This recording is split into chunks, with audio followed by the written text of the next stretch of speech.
Here in example 2.3, I have a piecewise defined function, and I want to prove that it is continuous at x is equal to 2. In fact, we can prove that it's continuous everywhere. So let's consider these two functions. If we were to graph this, this is going to be a very poor sketch of what the functions are going to look like, but it's going to put us in the right frame of mind. So when x is less than 2, I look like this function. At 2 and on the right-hand side, I look like this function. So 1, 2, there's x is equal to 2. So depending on which side of 2 I'm on, I'm going to behave differently. On the left side of 2, I'm that quadratic function, right? When x is less than 2, I'm minus 1/4 x squared minus x. So it's going to be, this is probably going to be really bad, right? But I'm some quadratic function. Only on the left side of 2. And then I'm 2x minus 7, so I'm a straight line on the other side of 2. Right? The idea here is if this function is continuous, I know it's continuous on this quadratic, right? Because you can plug in any x value that you want into this and you'll be fine, right? You're going to get a real number out. For the same reason, this straight line down here is continuous everywhere, right? You can draw that straight line without picking up your pencil. The only question is, do they meet up at the right point?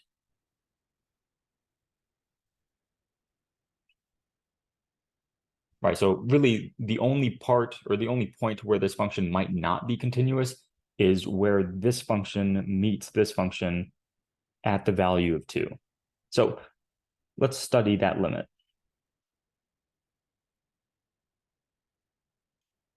The limit as x approaches 2.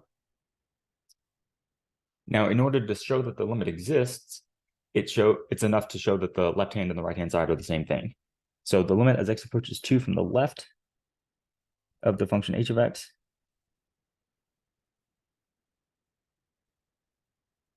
on the left side of 2, h of x is minus 1/4 x squared minus x. And via direct substitution, this is minus 1/4 2 squared minus 2.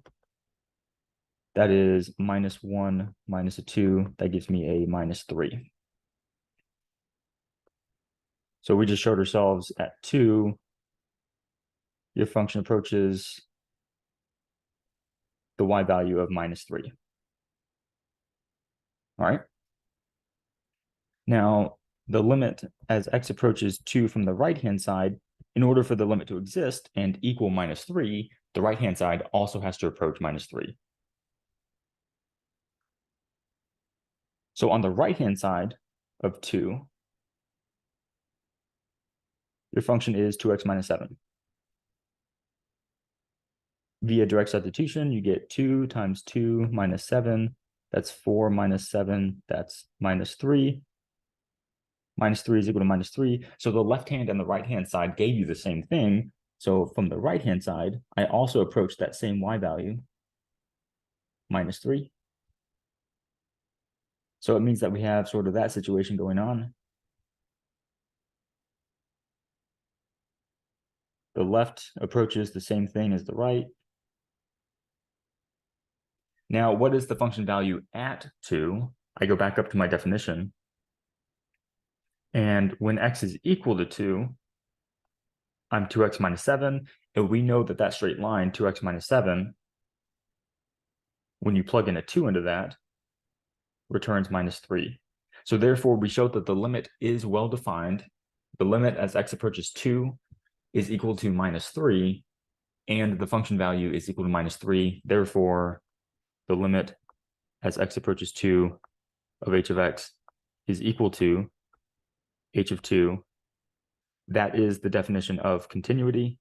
So the function is continuous at 2, and that was the only place where we had to check, right? This function's continuous, that function's continuous, and they meet up at 2 at the correct spot. So the function is continuous everywhere.